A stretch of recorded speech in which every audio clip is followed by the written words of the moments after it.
Hey, you awesome folks! Thanks for taking this journey of discovery with your guide, Keith Haney. You're listening to the Becoming Bridge Builders podcast, your favorite podcast for everything from racial reconciliation to education innovation, justice reform, and leading change in the 21st century. This podcast is for people who love to be challenged with difficult topics, but want practical solutions to solve these challenging issues. Becoming Bridge Builders makes change possible. Each week on the podcast, Keith invites innovative thought leaders to share how they are building bridges in their area of expertise. You will hear breakthrough ideas and concepts that are changing the world. He's featuring guests who are best-selling authors, leaders at Microsoft, entrepreneurs, leading educators, professors, lawyers, and so many more. Listen in to learn how you can be the bridge to the change you are seeking. My guest today is Annie McCune. Annie grew up in Western New York. She graduated from Dartmouth College with a degree in geography and urban studies. As a certificate in executive leadership, she's a wife, mother, and grandmother. Her book, Practicing Hospitality, The Joy and Grace of Loving Strangers, shares some of her stories of both being a guest and a host to those who need hospitality in convenient and inconvenient ways. She's delighted to encourage others to understand we don't need Pinterest perfect homes or meals to be hospitable to those around us. She's also served on many boards, including public school boards, the Buffalo Olmsted Parks Conservancy, and Elerzer Wheelock Security in Dartmouth College, and helped run events and have had city, state, and worldwide impact. She enjoys walking, traveling, gardens, birds, redemptive stories, and practicing hospitality with those who show up at her door. We welcome Annie to the podcast. Well, Annie, welcome to the podcast. How are you doing today? And I should ask, what should I call you? Oh, you can just call me Keith. Okay, Keith. I don't know if you want to start over, but I'm doing great, and I'm just really honored to be here with you. I'm glad to talk to you because this is an important topic. We don't know enough about hospitality. I know I've run across that in my own life and my situation, especially when I deal with congregations who could learn more about how to be more hospitable when guests show up. So it should be an interesting conversation. I hope so. So yeah. I'm going to ask you my favorite question. What's the best piece of advice you've ever received? Well, in regards to hospitality in life, it is that people matter, things don't. And we really need to focus on the people who are irreplaceable. Most things are replaceable. And that helps put a lot of other things in focus. I think the other important thing when it comes to our stuff is to know that whether it's our own talents or the things we have, we are stewards. We are not owners. When we remember that God owns it all, it really helps, again, to find joy as we go through our days, that it doesn't all depend on us, and there's someone bigger holding on and keeping it together. That is such an important lesson for us to learn, especially as we're dealing with, if you're watching the news about what's happening in California, and the fact you mentioned people matter, things don't. It's hard, but for some people, that's what they've come on TV and said. This is, at least my family's safe, and we're here. We lost some things and can't replace those, but people are irreplaceable. So yeah. Yeah, my son is one who had to evacuate, and with he and his wife and child, and so they are safe.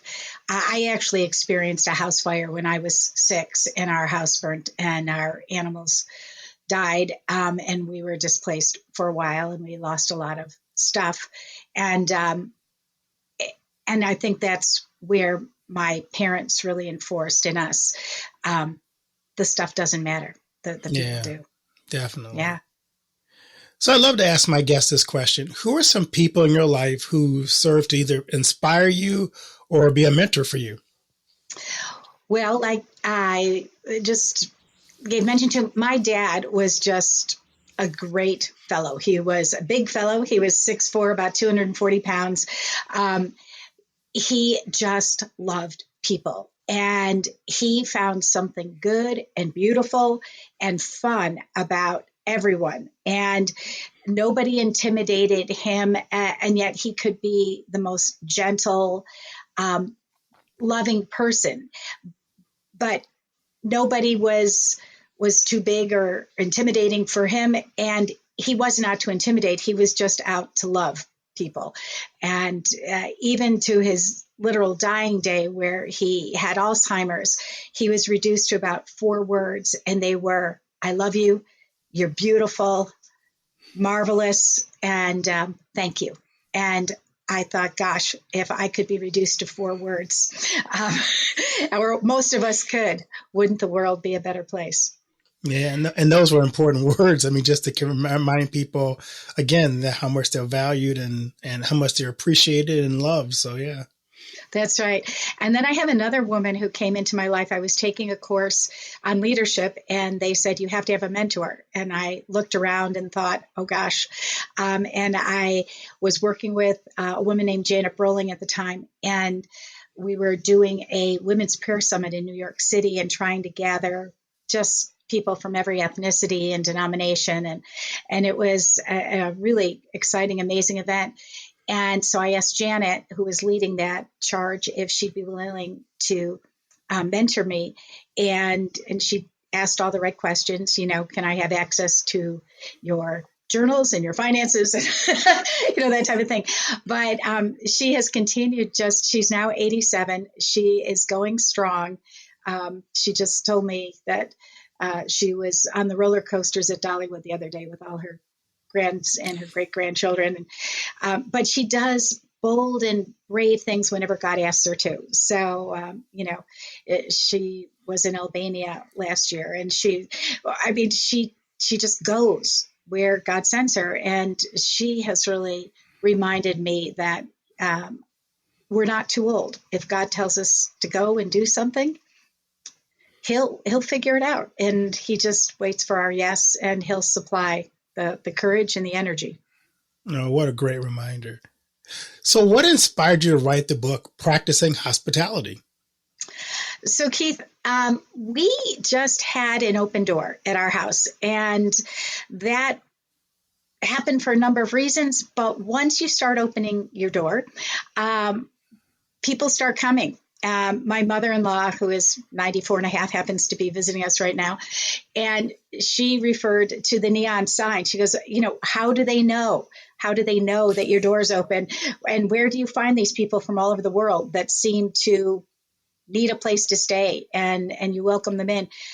But we did, and we do, and it became a lifestyle. And so a number of people would say, you should write a book about it.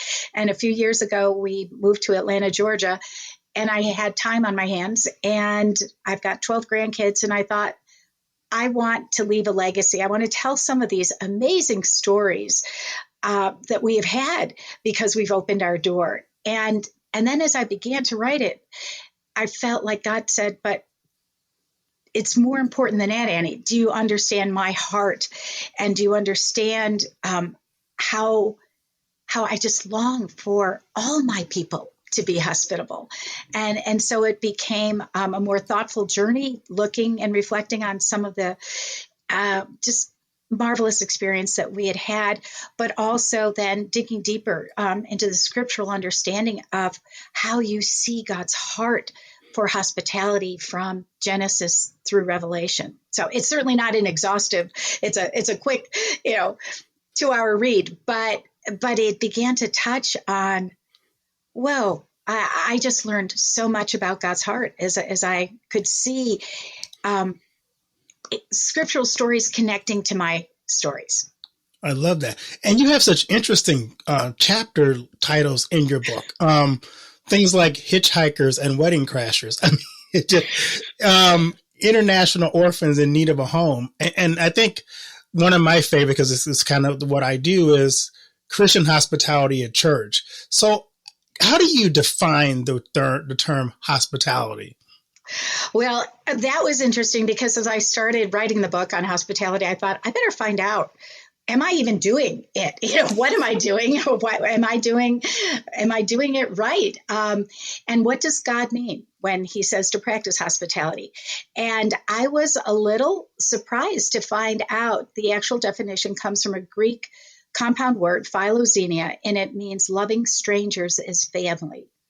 And as I dug into that, I realized that many cultures practice a reciprocal form of hospitality. That's beautiful. But I give you a gift, you let me in. Or, Motel 6. We'll leave the lights on as long as you pay the bill on the way out. But the early Christians were the first to add the word philo, like in the city of brotherly love, Philadelphia. Love these strangers, not in a reciprocal supportive way, but in an unconditional way. Love them because I love them. I will repay you. Don't look for what are you going to get out of it. Just love them like family and the things that we do naturally.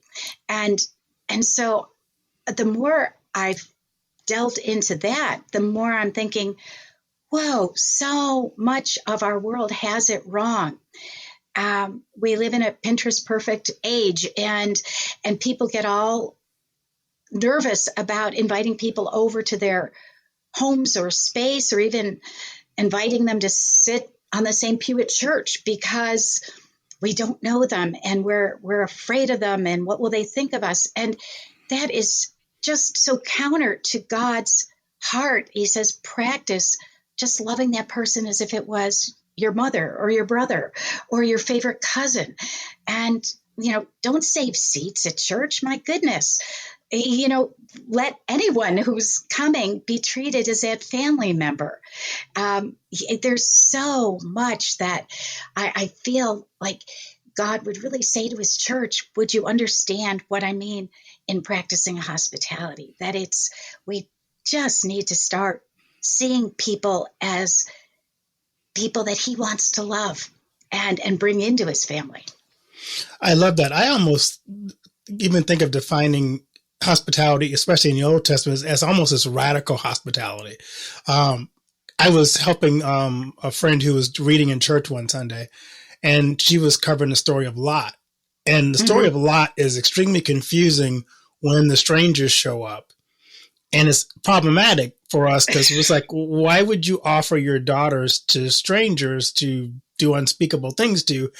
And it goes back to the idea of radical hospitality. It was very, very much about we don't turn away guests. We have to treat them better than we treat our own family. And we couldn't even imagine in our own life today putting others so far ahead of our own family that we treat hospitality that way. So I thought it was interesting to kind of explain to them kind of how radical hospitality was and how important it was even in that culture. Yeah. And I think Jesus elevates it, not that, even when he's with that crowd and he said, this is my mother and my brothers, right. And again, he's not elevating them above, but he's putting them on an equal footing. These people are just as important and need to be protected. And I don't know how Jesus would deal with the Lot story yeah. because he already took care of that. Sodom and Gomorrah, right. They're gone. But in this day and age, not above our family, but at least as important in our family. And that's a whole nother subject, Keith, because we don't often love our family well. No. We don't love our spouses well. We don't love our children. And we're afraid to know them. And that's hospitality. It's not about entertaining people. It's not about doing things to perfection. It's about being alongside. It's about knowing them. It's about making them feel comfortable and loved like family. And that just, when we look at it that way, it's not that it makes it easier, but it is what God wants us doing. Exactly. So we talked a little bit about one of the misconceptions about hospitality that you address in your book. What's some other misconceptions that your book tries to address about hospitality? Well, I bring up the Mary and Martha story because, we do try to impress, or we think it's about the food, or it's about the, whatever placemats matching, and it's so not about those things. It's loving strangers as family means that sometimes we let them work. It's not saying, here, sit here till I make everything perfect and you're impressed by me and you'll like me on Facebook and give me 4 stars. It's really about, gosh, you showed up an hour early. I am so not ready. Would you help me with this? Or yes, you can help do the dishes with me. And yes, come on in. This is my life. It's kind of messy. And I want you to understand I'm not afraid to let you see my mess. And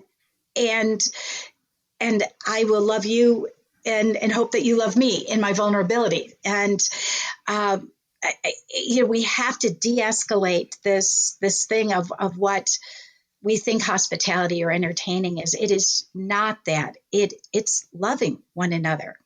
And the other thing is, I think a lot of people go, well, that person has a gift. In fact, I've had pastors that have told me, well, no, that's a gift of the Spirit. I said, no. It is not. Look at any list. It is a fruit of the Spirit, and the Spirit is given to all of us, and it's a command of the Spirit. And yes, some people find it easier. Some people are better cooks. Most people are better cooks than I am. You can always find somebody with a bigger, nicer, newer couch, whatever. It's not about any of those things. The most important thing about hospitality is our hearts, in that I call it the 2 or 3 feet of personal space around us, where every morning we say, okay, Lord, I welcome you into my space, and now help me be aware of the people that you bring into my space. Let it be welcoming, whether it's just making eye contact or smiling or considering, is there somebody there that just needs family-like love? I love that. Can you give a real life example of how practicing hospitality has changed someone's life? Well, about 25 years ago, we had already this reputation of they take in strangers. And so we got a call, and it was a man I had known from church. And he said, so we've got this young woman. She's a religious refugee from Kyrgyzstan. He said, I don't know. I think she's got a last name, but I can't pronounce it. She has no money and barely speaks English. And I couldn't think of anyone else that I could call, but she needs a place to live for the summer. And so we said yes, because, we would always pray about things, and I'd always check with my husband, and, but then we'd say yes together. So it was a yes. This beautiful young woman came in, and it was all those things. She could barely speak English. But she had accepted Christ into her heart when she was in Kyrgyzstan, which is a Muslim nation, and had been persecuted because of that, and had found her way to the U.S. and been kind of passed from good Christian home to good Christian home, but nobody had really loved her like family.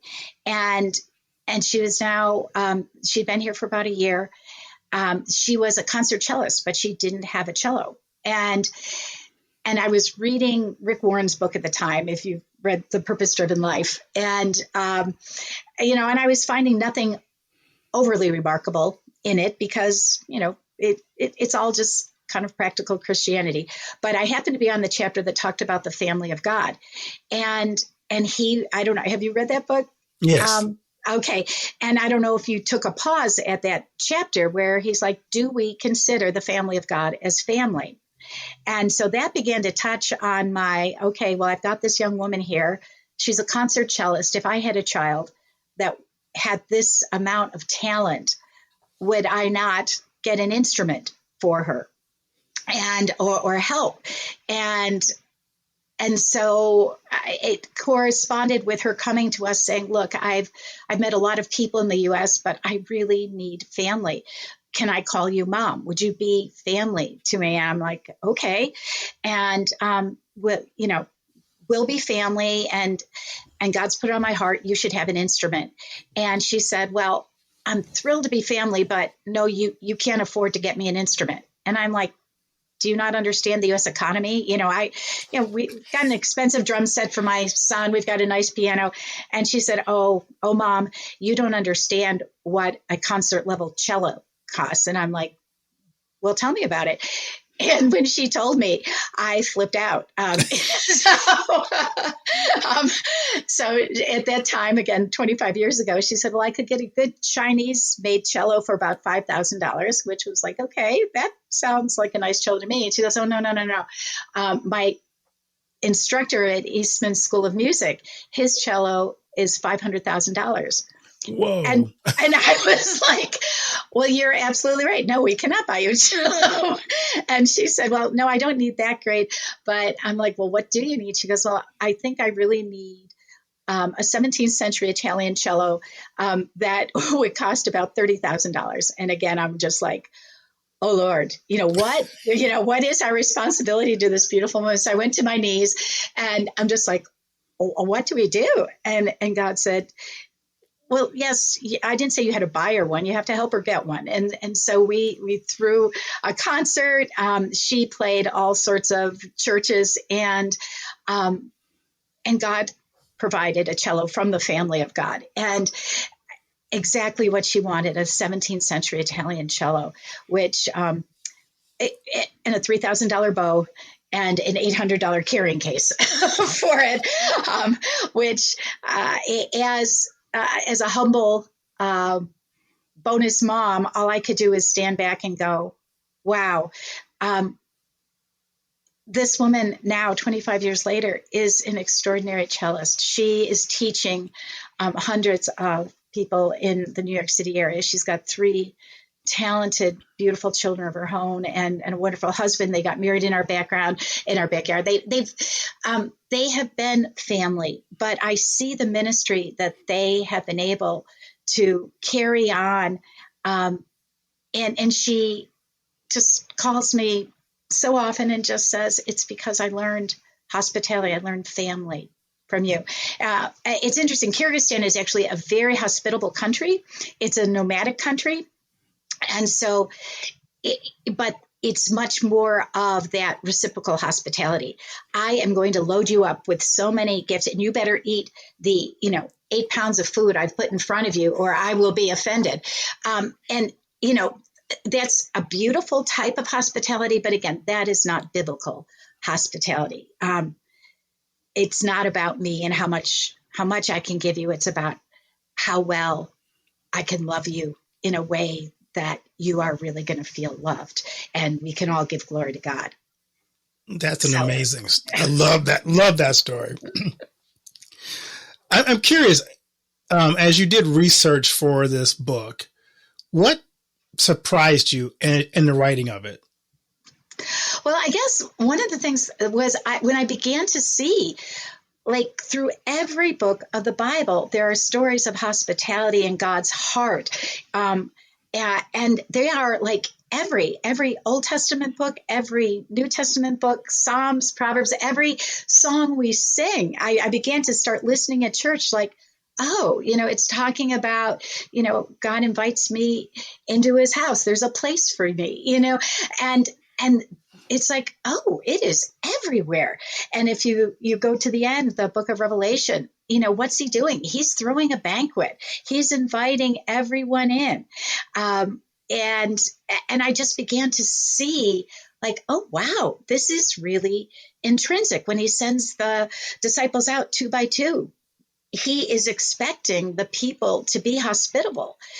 He's expecting that worthy people, he calls them worthy houses, will come, and he doesn't ask his disciples to bring even an extra bag. Don't show up with gifts. Come and my word goes out in this atmosphere of hospitality. And then even if you look at the breaking of bread, how does he show up on that road to Emmaus? He walks alongside them. They go in, they share a meal together. They break bread and their eyes are open. When we do these hospitable things, simply sitting across the table from one another, sharing stories, sharing lives, sharing meals, that's so often where the impact of the gospel began to grow, where the good news would begin to take hold. And I was just so excited to see that, and at the same time so sad that as Christian churches there's many that are doing it so well, but on the whole, we are not doing well. And I see our good news message often dying because we have neglected the simple practice of hospitality. That's very, very true. So, as the writer of this book, how would you advise, say, churches to pick up the book and use it? Well, I would love for them. Again, it's a quick read. I've had so many friends and people who I don't really know have gotten a copy of it, and they come and they go, "Oh my gosh, I feel so encouraged, not convicted or shamed, but just encouraged that I need to do better." And I think it just it takes the stories of our imperfect offering of hospitality and my neediness. A lot of the stories are how I needed to prevail on the hospitality of others. And they begin to go, "Oh, wow, I could do better." And that's all I feel I want to do is I just want to encourage people that we can do better. And if everyone just opens their heart, their home, just a little bit, it could be a game changer. No, you're very true about that. I have seen hospitality, like you talk about with the story you shared earlier, transform people's lives. But when that hospitality is tied in again with God's word and the gospel message together, it's this amazing thing of not only does God love me, but God's people also love me. Well, and that's really true, and so many people have stopped going to church. I don't know if you've read all those books on the de-churching of America.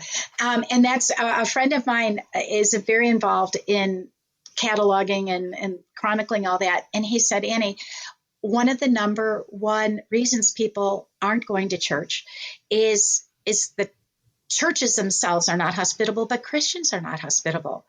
And I think of the people in my neighborhood, how many have ever been invited into a Christian's home? And how often have a Christian just invited someone to coffee? How they don't know. The Bible says they'll know we are Christians by our love. How well are we loving in the simple, tangible ways of connecting with the people in front of us? And we've got to do better. Yeah. So I'm curious, what kind of response are you getting from your book? It's been so much fun. I got a letter from a woman in South Africa that I happened to meet in South Korea. And I had a copy of the book, and she is the daughter of a pastor, and she's pastoring a church. And she wrote to me and she said, "Annie, growing up as a pastor's kid, my family had we were always giving stuff away. Our doors were always open." And she said, "I was so resentful of that. And I've always been a little on the stingy side, even though I'm a Christian pastor." And she said, "But reading your book helped remind me that we are stewards and that I have to open up." And she said, "It has changed my ministry. It's changed my life. And I'm inviting a youth group in this weekend." And and it was just, I was like, that's so crazy that this woman in South Africa got a hold of my book and it's changing her little community down there. So that's fun. And I honestly didn't think anyone besides my grandchildren would ever really read it. But I am finding, and both pastors and friends just say, no, it has kind of jump-started me in a very non-threatening way to go, the subtitle is that the joy and grace of loving strangers. Oh, there's joy and there's grace. When I don't have enough room, God provides. When I don't have enough provision, God loves to multiply loaves and fishes. And I've just seen that happen. And so just reporting on some of that reminds people of like, oh, wait, I saw that once. Yes, he will do that for me too. And let's try it again. I love that. Yeah, that's great. It's amazing. So my second favorite question to ask my guests is, what do you want your legacy to be? Yeah. When you have 12 grandkids, you start thinking about that. What will they remember me for? I hope that they will see me as a genuine follower of Christ who loves him with all my heart, soul, mind, and strength, and really tries to love my neighbor as myself, who loves conversation with God. I hope that they pick up God speaks. Prayer is not that I have the right words to say to him, but that I put myself in a place where I can hear from him. And together we will get done the things that he's asking me to do. And, if they could say that about me, that would be humbling and fabulous. That is awesome. As we wrap this up, what key takeaways do you want the audience to gather from our conversation? Well, I want them to overcome their fears. I've realized that a lot of people have very valid reasons for not opening their door. They had abusive homes growing up. They have somebody with substance abuse in their house. They go, okay, that doesn't, where I don't have enough space, that doesn't mean me. I don't have to practice hospitality. But I want everyone to understand, again, this is a fruit of the Spirit of God in your life. And yes, this is a command for all of us. This is not a gift for those who like doing it. This is something, the more you practice, the better you get at it. But we don't get better. We just see God bigger in it. And we see the connections that he makes through it. And so that's what I hope that everyone would just take the challenge, open up, one little bit, challenge yourself, find out, is there some way I can be more hospitable today to someone in my house, and then to a friend, and then to a stranger. I love it. Any other projects you're working on besides this after this book is not out? Are you working on your next one?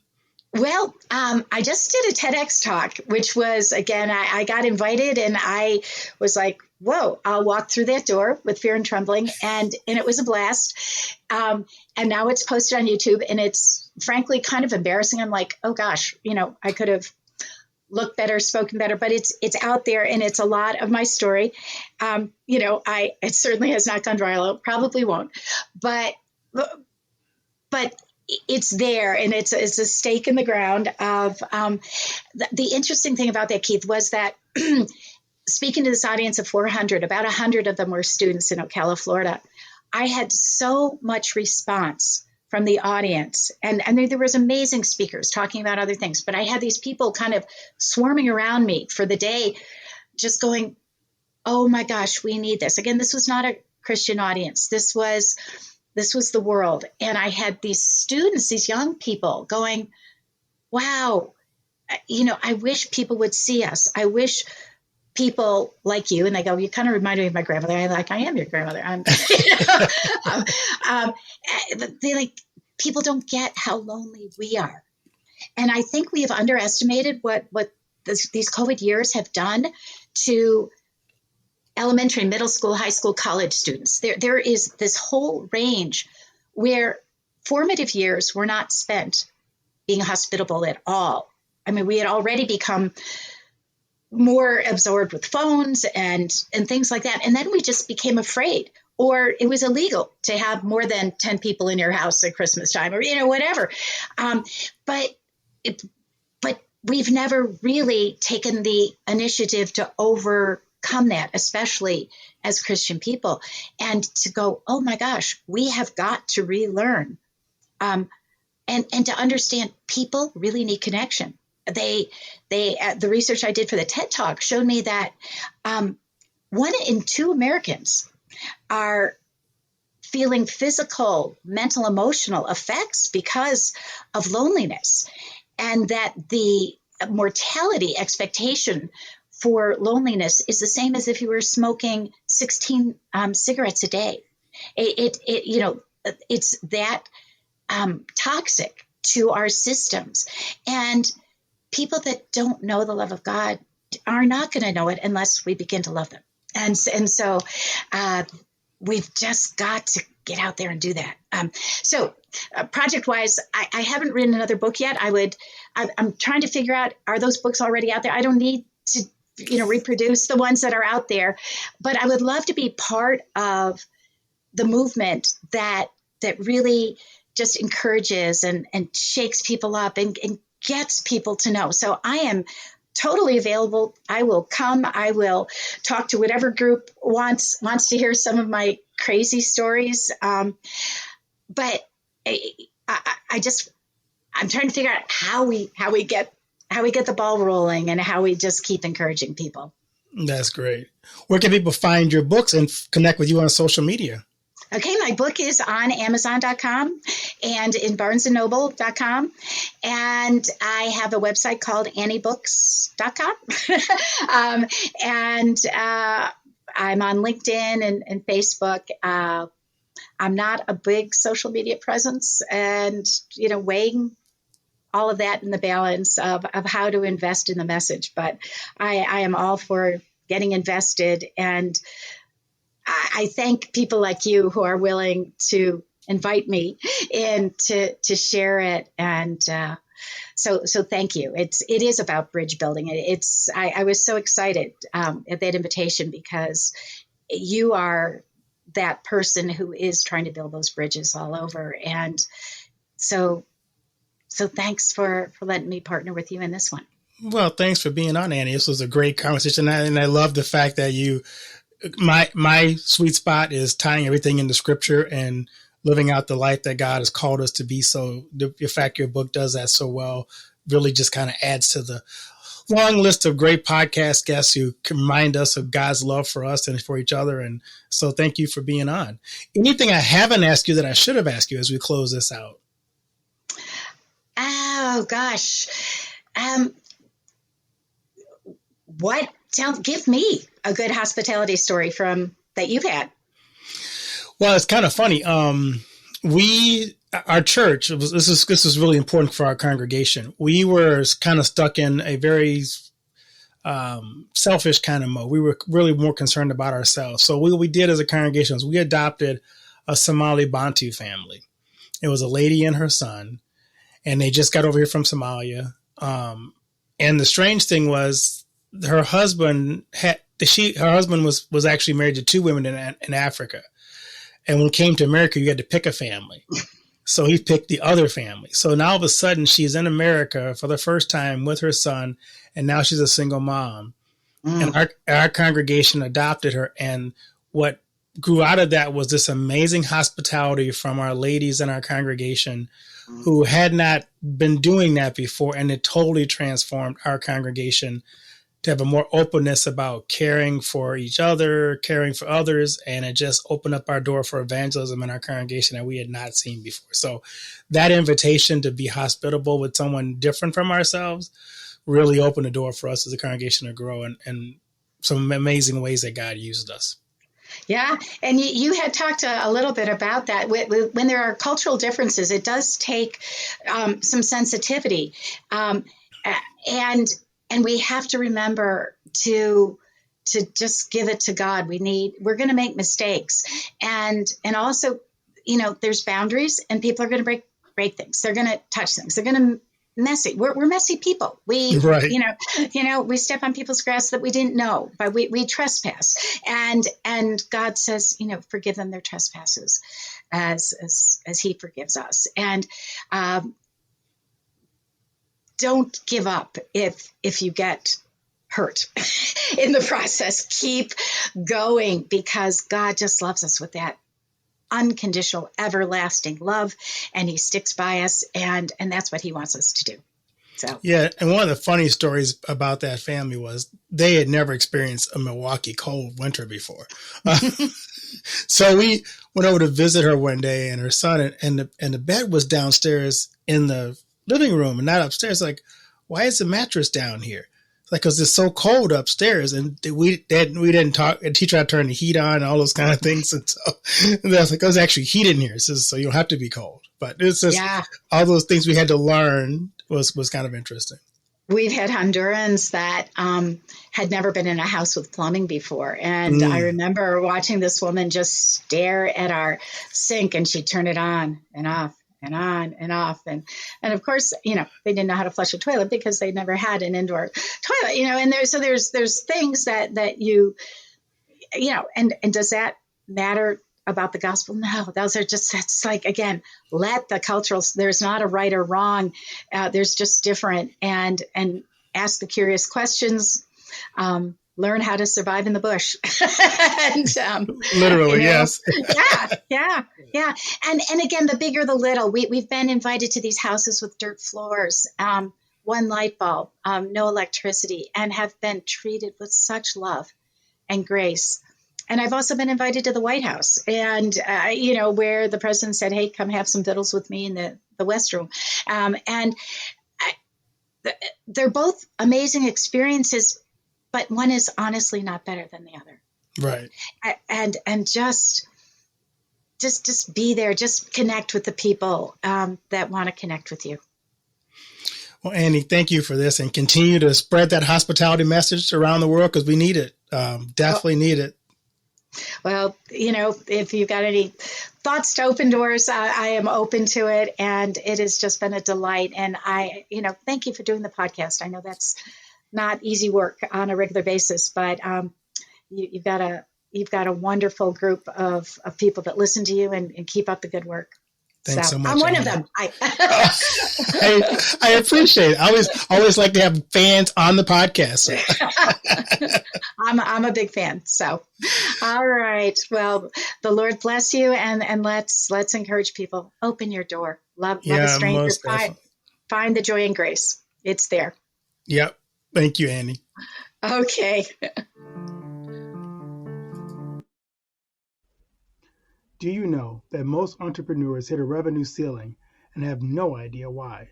They're working harder, spending more money, running more ads, but revenue stays flat.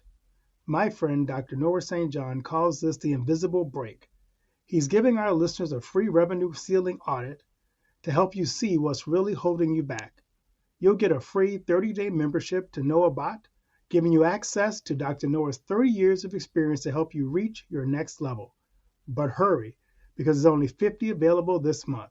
So if you're tired of being stuck at the same revenue level and want to finally break through, get your free revenue ceiling audit at drnoahvault.com in the affiliate link that'll be listed in the show notes. Thanks for listening to Becoming Bridge Builder. If you enjoyed this episode and want to help support the podcast, please subscribe and share it with others. Post about it on social media or leave a rating and review. To catch all the latest from me, you can follow me on Instagram at bkeithhaney and on Getter and Twitter at RevHeadpin. Thanks again, and tune in next time.